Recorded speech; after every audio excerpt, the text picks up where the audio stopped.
Welcome back to this GMC build. As you just saw, I took the engine out. We just had it mocked up on the little trolley back there. Nice rise and lower trolley. Give us an idea where it went. I'm going to go ahead and put the headers on it.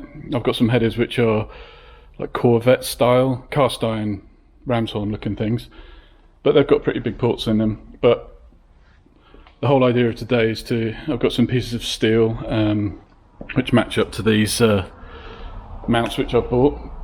I've got some pieces of offcut 5mm, quarter inch, whatever you want to call it. So the idea is to see about getting something mocked up in here, at least tacked on. I'll probably do some rust removal on there first in order to get it cleaned up. I may put a plate across here first, or it might be that these things kind of go in there like that. I haven't 100% decided yet. That's the whole point of today's work. But what I've got to do is clearance the brake pedal and relocate the steering box. So the steering box, I've done a lot of reading up on this, and it's people who've been doing a V8 install in these trucks since, well, the 50s, I guess, and you need to move the steering box across. So you can mount the steering box over to the left a little bit. So these are the holes for the steering gearbox, and you can move the engine over to the left, to the right a little bit. Might do a combination of the both of those things, but I've had this laser cut plate made up.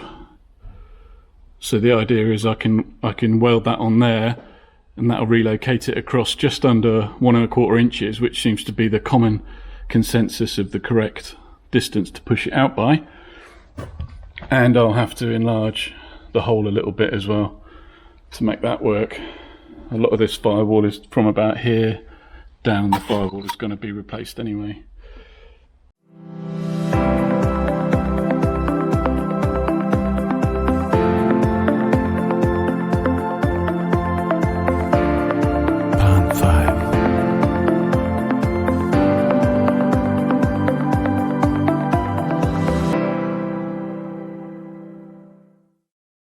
So that's the headers on. Just bolted them up on the center ones there. I don't really want to be putting studs in there because I might have to rebuild those heads. Yet they're pretty rusty inside. Well, they're not really rusty. You can just see a little bit of rust on the ports that needs cleaning out some. So I shall go ahead and offer it up in position again. See where we're at. Actually, I might cut... No, I won't cut that out just yet. It's difficult to know where to start with this type of thing, so it's just a matter of doing stuff, and if you have to do it twice, then so be it, right? So that's kind of identified where some of the issues are. I kind of marked pretty much where I think the motor wants to go. I think I'm going to just take the front piece, the radiator piece off the center here. I think I'm going to remove that to make it easier offering up. It's just pretty heavy putting that whole piece on, and it all has to come apart anyway, and then I'll be able to offer up where the radiator is going to go. But I mean, the radiator goes on this place here, so, and it also, the transmission needs to be higher. The engine back is too low, so the back of the engine needs to come up. There was a piece of wood there before. I need to put that in there on the trolley. But I'm gonna pull the engine again, and I've marked where I'm gonna cut. I'm gonna get that done. Hopefully I've got a hole saw here big enough for that. If not, I'll just chew it with my teeth, I suppose. But yeah, and then once that's enlarged, I shall bring this piece and tack that in, bolt it in temporarily. Yeah, that's the one. I think where we've got, can you see it? I think where we've got these flanges, that's going to be kind of an issue. We are over a little bit this side. I think the pipe's going to be smaller. It's going to be pretty close on there. Guess I'll just have to see. I wouldn't mind the engine being a bit higher than normal, but we are limited on how high it can be because of the floor of the cab. We'll see.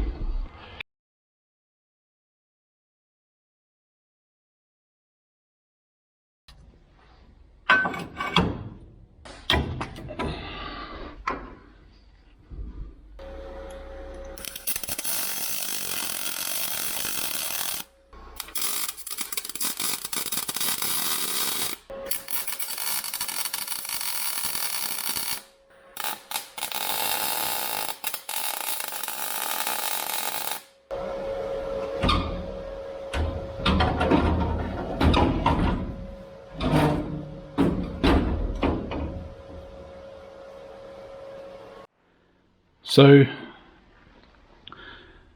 holes weren't in quite the right place on the laser cut piece, so I had to drill those through. The fastener for the front requires to go up, so I think the way I'm going to tackle that is to see if I can get a cap head screw, the correct pitch for that thread. They should be available, like an Allen head, where I can get an Allen key in to tighten that one up. For mocking up purposes, 3 is good. So it's completely parallel with the chassis. If anything, it's kicking out at the back a little bit. Busted the 1, 2, 3 welds. It's only hanging on by that one weld at the bottom there at the moment. And on the inside, it's kicked it over, so it's parallel. So I guess what I've got to do is put the tack in the back here, redo those 2 tacks, and then break that one at the bottom, and then pull it out a bit, pull it out a touch, and then we can check all our clearances. So I've got those bits of weld on the back, so the steering box will pivot on that, and I'm just going to fasten the steering box in to get it in the correct spot there.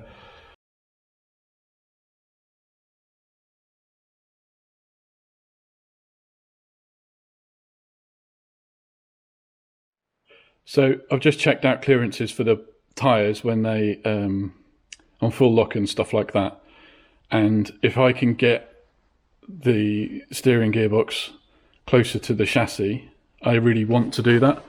So I'm considering notching out the frame a little bit, making a little hole that will a relief to allow the nut to go on, like kind of where the chassis wall is. So that will allow the whole thing to move to the right a little bit. I think that's going to be favourite. It's either that or make it a captive nut or something like that there. I'll figure out a way. I'm kind of at a spot with this. I bought these engine mounts off eBay, and I got the headers from Summit. I feel like the headers don't cut in close enough. I feel like the steering box is too far out.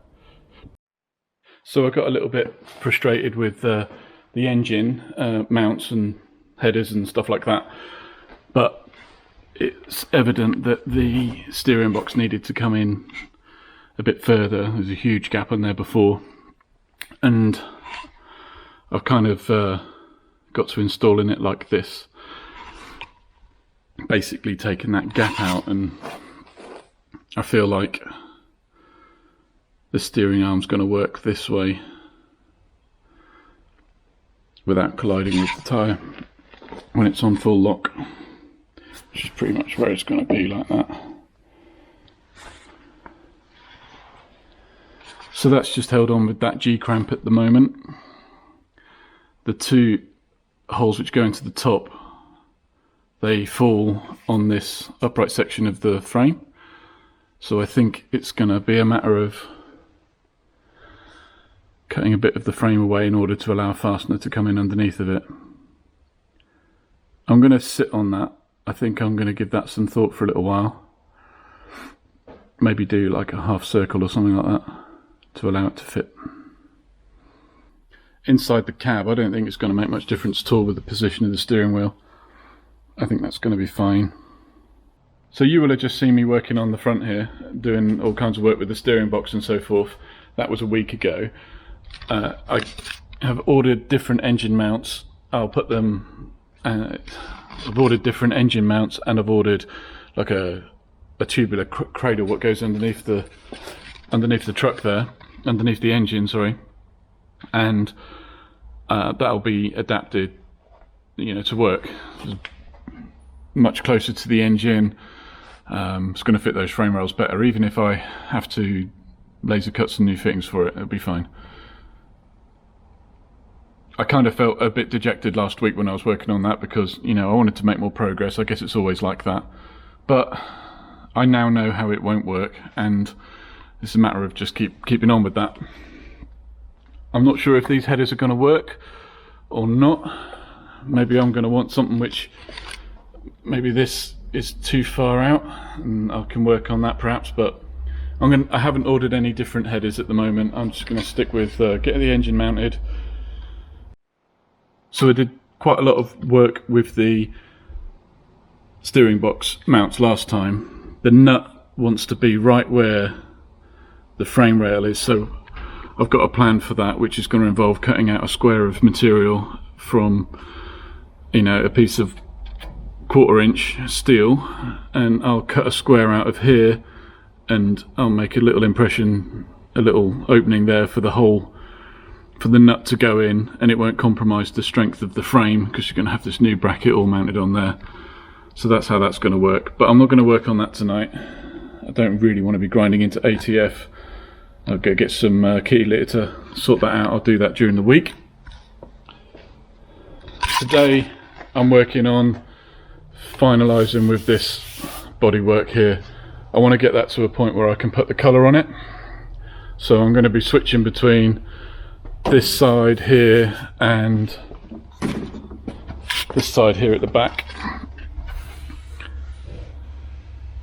I need to sand this one down, put some more filler in there, and then I think I'm going to fix this little bit of crap here. I'm going to end up just painting the whole thing. I'm not going to paint the whole thing. But yeah, I just kind of want to make this look a lot nicer, kind of get that squared away.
Well, I've got another coat of primer on here.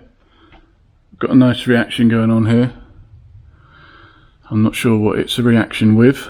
Probably didn't quite wipe all the cleaner off or something like that. Or maybe I'm putting another coat over the coat before it's dried and that's why it's reacting. But just have to sand it off and start again, right?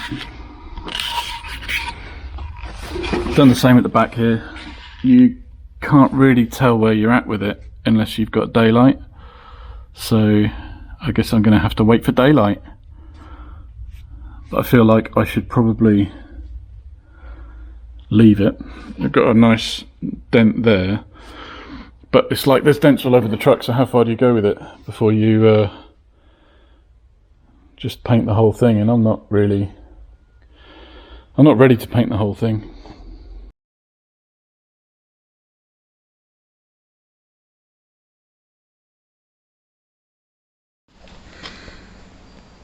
Just came out here to work on the truck and I'm like, what? I've had this engine and transmission around here for months. I took the filler stick, dipstick tube out and put that rag in it and it's wicked the whole lot out.